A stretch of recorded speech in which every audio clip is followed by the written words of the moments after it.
আসসালামু আলাইকুম সুপ্রিয় শিক্ষার্থীরা, আজকে নবম শ্রেণীর রসায়ন ক্লাসে সবাইকে স্বাগতম।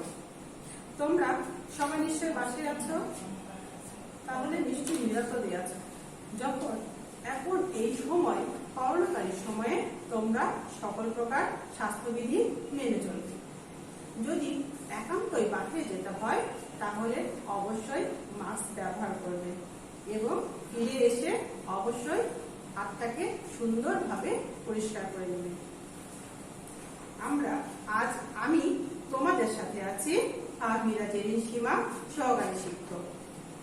আমরা আলোচনায় যাওয়ার আগে কিছু ছবি দেখি। ছবিতে আমরা কি দেখতে পাচ্ছি?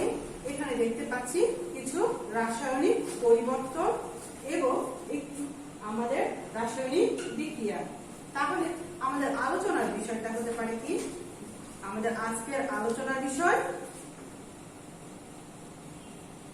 রাসায়নিক বিক্রিয়া।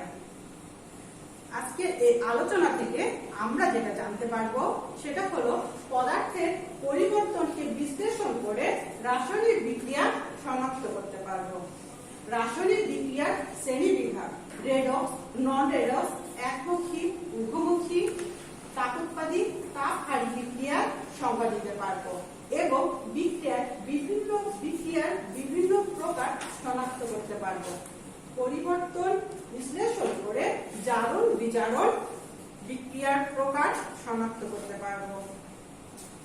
আজকে আমাদের আলোচনার বিষয়গুলো একটু দেখে নিই।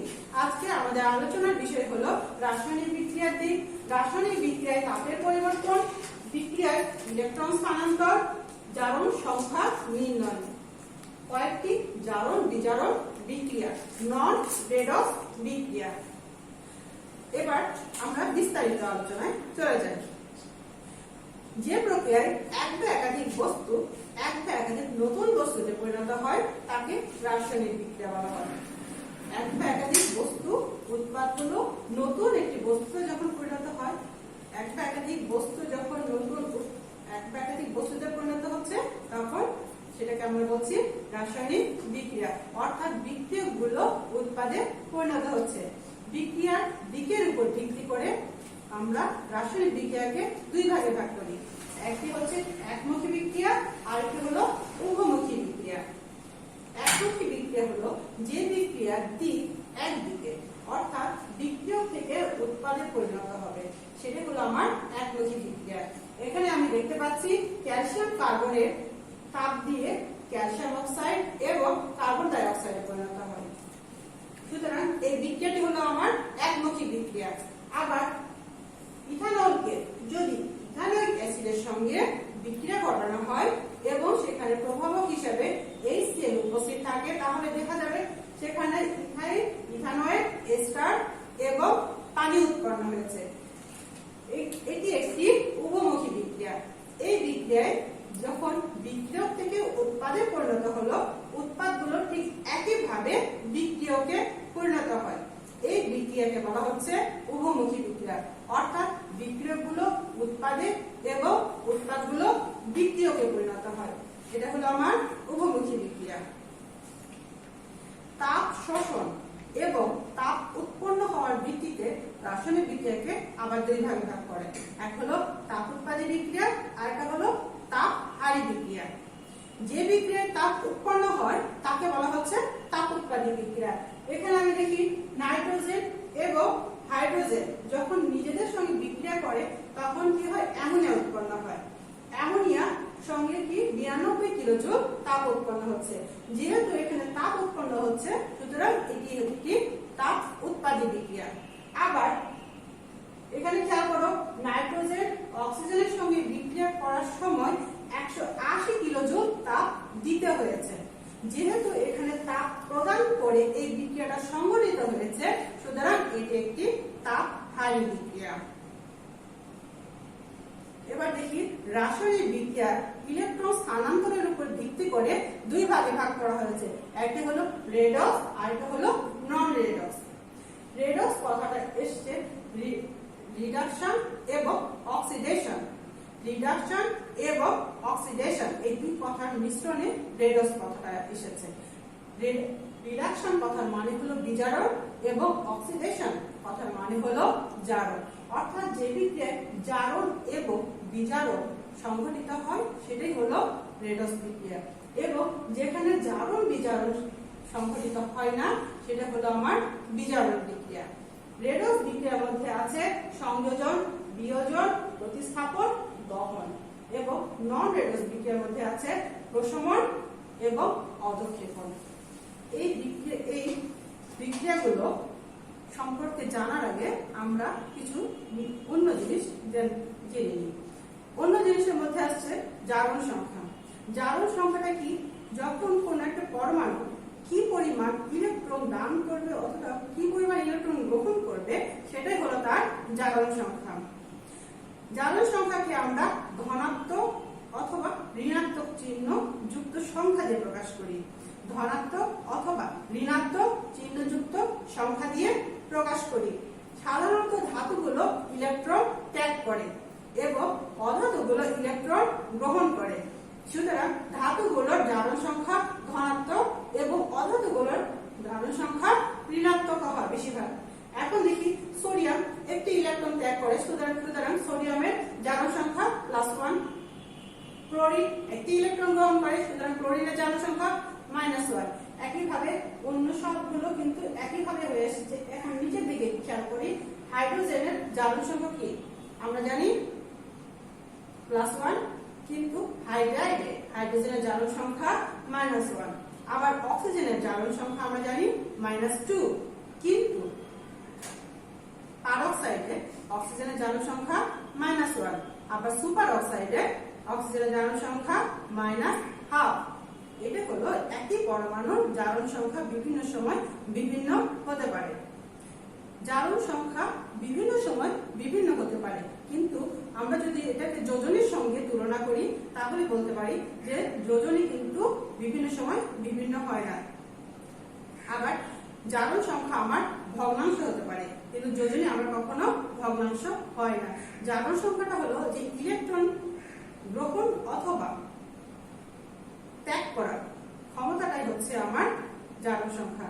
আর একটি পরমাণুর সঙ্গে আরেকটি পরমাণু অথবা একটি যৌগমূলকের সঙ্গে আরেকটি যৌগমূলকের সংযুক্ত হওয়ার ক্ষমতাটাই হচ্ছে তার যোজনী। সুতরাং জারণ সংখ্যা এবং যোজনী কোনটি কখনোই কিন্তু এক নয়। জারণ সংখ্যাটাও কি, যে যদি একক পরমাণু হয় তাহলে সেই একক পরমাণুর জারণ সংখ্যাটা 0 হয়। আবার যৌগের ক্ষেত্রেও কিন্তু যৌগের জারণ সংখ্যা 0 হয়। এখন একটু খেয়াল করি, সালফারিক অ্যাসিডে সালফারের জারণ সংখ্যা নির্ণয় করতে হবে। আমরা কি জানি যে যৌগের জারণ সংখ্যা 0 এবং যৌগের মধ্যে অবস্থিত যে পরমাণুগুলো থাকে তার একটি পরমাণুর জারণ সংখ্যা অন্য পরমাণুর উপর নির্ভর করে। এখানে আমার সালফারের জারণ সংখ্যা নির্ণয় করতে বলা হয়েছে, তাহলে আমরা ধরে নিই সালফারের জারণ সংখ্যা x। তাহলে x আমরা কেন ধরলাম? কারণ সালফারের জারণ সংখ্যা আমরা নির্ণয় করব যেটা আমরা জানি না এখন। কিন্তু হাইড্রোজেনের যেটা জারণ সংখ্যা আমরা কি জানি +1। এখানে হাইড্রোজেন কয়টা আছে? 2টি। আবার সালফারের জারণ সংখ্যা কত? -2। এখানে কয়টা অক্সিজেন আছে? 4টা অক্সিজেন আছে। তাহলে আমরা এই মানগুলো যদি এখানে বসিয়ে দিই, +1, এখানে হাইড্রোজেন আছে 2টি, তাহলে গুণ 2 x + x প্লাস -2 × 4 সমান 0। আমরা x এর মান পাচ্ছি কত? 6। যখন আমরা বলবো জারণ সংখ্যা, তাহলে তখন আমার কি বলতে হবে? অবশ্যই সেখানে ধনাত্মক অথবা ঋণাত্মক কথাটা অবশ্যই উল্লেখ থাকবে। এখানে খেয়াল করো, শেষে আমি লিখেছি সালফারের জারণ সংখ্যা +6। যদি আমাদের একটা যোজনী বলা হতো তাহলে কিন্তু আমরা এই ধনাত্মক অথবা ঋণাত্মক কথাটা উল্লেখ করতাম না। তোমাদেরকেও যখন পরীক্ষায় জারণ সংখ্যাটা নির্ণয় করতে বলা হবে, অবশ্যই ধনাত্মক না ঋণাত্মক কথাটা অবশ্যই সেখানে উল্লেখ করতে হবে। জারণ হলো যে বিক্রিয়ায় ইলেকট্রন ত্যাগ হয়। যে বিক্রিয়ায় ইলেকট্রন ত্যাগ হচ্ছে সেটা হলো আমার জারণ বিক্রিয়া। এবং যে বিক্রিয়ায় ইলেকট্রন গ্রহণ হয় সেটা হলো বিজারণ বিক্রিয়া। এখানে আমি দেখতে পাচ্ছি জিঙ্কের একটি পরমাণু, অর্থাৎ এর জারণ সংখ্যা 0। জিঙ্কের একটি পরমাণু ইলেকট্রন ত্যাগ করে জিঙ্ক আয়নে পরিণত হয়েছে। আবার কপার আয়ন, এখানে কি কপারের জারণ সংখ্যা +2, কিন্তু কপার পরে দুটো ইলেকট্রন গ্রহণ করে কপার 0 অথবা কপার ধাতুতে পরিণত হয়েছে। যেহেতু এখানে ইলেকট্রন ত্যাগ হয়েছে সুতরাং এটা জারণ, এবং এইখানে কপারের ইলেকট্রন গ্রহণ হয়েছে সুতরাং এখানে বিজারণ হয়েছে। আমরা একটা জিনিস দেখতে পাচ্ছি যে জারণ এবং বিজারণ কিন্তু একই সঙ্গে হয়, সুতরাং বলা হয় জারণ বিজারণ একটি যুগপৎ ক্রিয়া। জারণ বিজারণ একটি যুগপৎ ক্রিয়া, কারণ এখানে যেখানে একই সঙ্গে ইলেকট্রন ত্যাগ হবে এবং একই সঙ্গে ইলেকট্রন গ্রহণ হবে। কয়েকটি রেডক্স বিক্রিয়া উদাহরণ দেখি। সংযোজন বিক্রিয়া। সংযোজন বিক্রিয়া হলো যখন একাধিক পরমাণু একত্রে যুক্ত হয়ে একটি নতুন যৌগ তৈরি করে, তাকে বলা হচ্ছে সংযোজন বিক্রিয়া। যদি আমার মৌলিক অণুগুলো একত্রে যুক্ত হয়ে একটি যৌগ গঠন করে, তখন সেই ধরনের সংযোজন বিক্রিয়াকে বলা হচ্ছে সংশ্লেষণ বিক্রিয়া। আমরা নিচের যে উদাহরণটা দেখতে পাচ্ছি, এই উদাহরণটা একই সঙ্গে আমার সংযোজন এবং সংশ্লেষণ বিক্রিয়ার উদাহরণ। বিয়োজন বিক্রিয়াটা কি? বিয়োজন বিক্রিয়া হলো সংযোজন বিক্রিয়ার ঠিক উল্টোটা। যখন একটি অণু ভাগ হয়ে একাধিক অণুতে পরিণত হয় তাকে বলা হচ্ছে বিয়োজন বিক্রিয়া। একটি অণু বিক্রিয়া করে যখন একাধিক অণুতে পরিণত হয় তখন তাকে বলা হচ্ছে বিয়োজন বিক্রিয়া। প্রতিস্থাপন বিক্রিয়া। প্রতিস্থাপন কথাটা আসছে যখন একটি অধিক সক্রিয় ধাতু বা পরমাণু যখন কম সক্রিয় কোনো পরমাণু বা যৌগগুলোকে প্রতিস্থাপিত করে সেই জায়গাটা দখল করে, তাকে বলা হচ্ছে প্রতিস্থাপন বিক্রিয়া।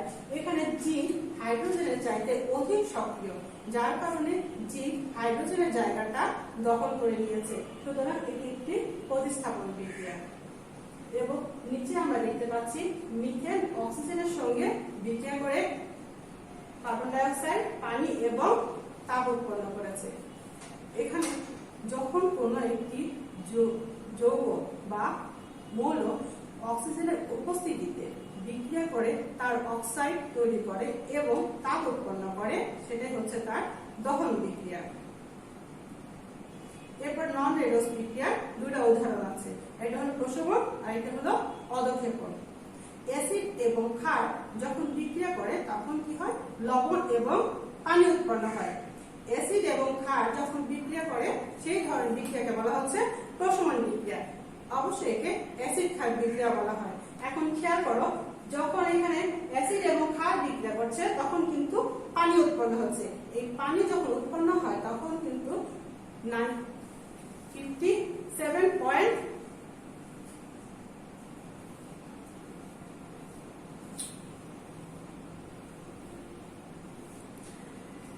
প্রশমন বিক্রিয়ায় আমরা দেখেছি যে অ্যাসিড এবং ক্ষার যখন বিক্রিয়া করে তখন লবণ এবং পানি উৎপন্ন হয়, এবং এই পানি যখন উৎপন্ন হচ্ছে হাইড্রোজেন আয়ন এবং হাইড্রোক্সিল আয়ন মিলে পানি উৎপন্ন হচ্ছে তখন 57.3 কিলোজুল তাপ উৎপন্ন হয়। সুতরাং আমরা বলতে পারি প্রশমন বিক্রিয়া একটি তাপ উৎপাদী বিক্রিয়া, কারণ 1 মোল পানি উৎপন্ন করতে 57.3 কিলোজুল তাপ উৎপন্ন হয়।